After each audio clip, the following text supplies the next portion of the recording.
Pranam Dar, good afternoon, Arthur Turner Udui. I'm here for my second session in this series of support videos that we're producing for the TUC Cumry on behalf of my colleagues and I in the Professional Development Centre.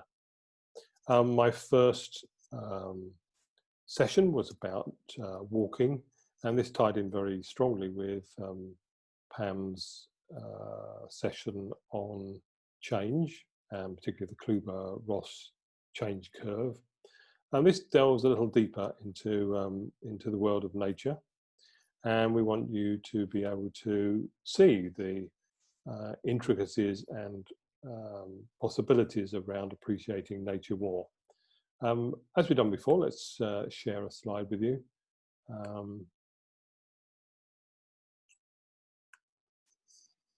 And here's my first slide, which just really talks about how you might learn to appreciate nature and its impact on yourself.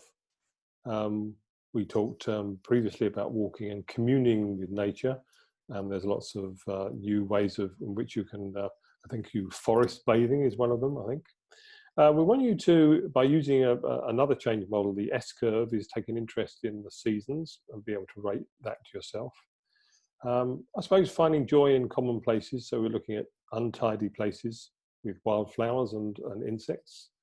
We're relating a bit to the soft fascination of nature, some research undertaken 20 or 30 years ago about the way in which people relate much better, and you'll be, I'm sure, aware of the idea that people having a view of green trees heal and recover much more quickly for illness, which again is very apposite in this current crisis.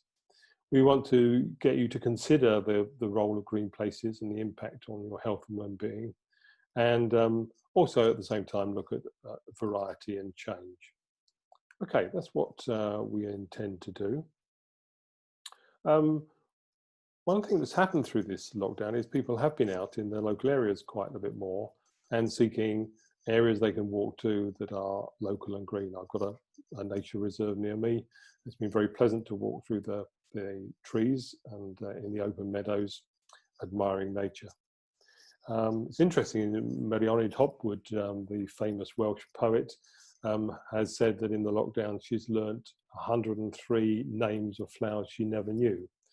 And she asserts that both in English and in Welsh, the idea that having a word helps you understand something better, and having words in two languages, of course, is even better.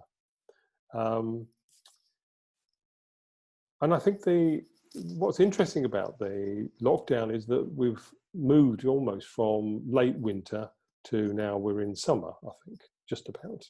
And I want you to think about this idea of the change curve, the S curve. And I'm going to introduce this in a minute into using another screen. Here we go. So as you can see, this is a chart borrowed a bit from management, but also from marketing. But also this is a way in which you can think about your own personal development. So in the middle here, by the arrow, we have the S curve. And I want you to think of the S curve starting at its bottom left-hand bend at spring, going to summer and its first bend, arcing back round to the second bend, which will be autumn, ending in winter. And think of this as a way in which you might conceive the seasons for yourself. Now, you will have noticed, I'm sure, the leaves coming out, certain flowers come out first, like daffodils and bluebells, and now there's a second series, in fact, probably a third series of trees and shrubs and wildflowers that are coming out in season now. So I want you to briefly think about yourself, and I want you to think about, in your own development or in your own learning, where exactly do you think you are? So are you in spring? So have you a really enthusiastic surge of learning? Are you really growing very quickly? Are you in summer, where you've benefited from that surge of growth and are basking in lovely sunshine and variety? Have you got to the second curve? Are you in autumn? So this means that there is a period of time that we all need, which is around shedding things. but shedding things to help us with the next season. So the idea that the S curves link up together. So are you in autumn? Are you done lots of study? Have you done lots of development? Have you done lots of thinking and learning? And of course, there's the cold season, or what was the cold season, winter, which is right at the top of the S curve. And if you link the S's together in a kind of chain, you get the idea that winter leads to spring. And winter is also a very useful period of time. It allows people and nature and trees to gather strength, to get ready and be able to look through the seasons and look through the bad weather, to strengthen yourself against the bad times in order to wait for spring. So that's maybe a kind of, when you're walking around, it might be a really good reflective moment. One of the things I think is very interesting about nature is that people often don't see things. I related to Marianne Hopwood, who relearnt or learnt wildflower names in Welsh and English. And if I told you, for instance, there are 285 species of hoverfly, many of them whom live in Wales, and you may be struggling to think of one hoverfly, let alone 285. And many of these animals' instincts are being pushed by our behaviour into a form of extinction, or at least a vast reduction in numbers.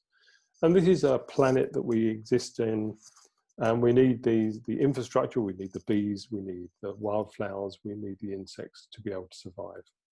So I hope you've begun to think, when you next go out for a walk or next go out, have a look and see what nature is providing us for us at the moment. I'll just go back to our screen. So what I was trying to get you to think about was to appreciate nature and how it impacts on you. Lots of people are saying how interested they are in learning wildflower names. Walking and communing in nature, walking through it rather than driving through it or speeding through it. To take a slower interest in the seasons and finding a joy in the commonplaces that we all coexist in. There's much evidence about the way in which human beings have a soft fascination for green spaces. And I'll allude to this in my second session around nature, and how this might be used in sort of conversations and to help you with those difficult conversations you might have at work, for example. We know that green places and green things have an impact on health and well-being.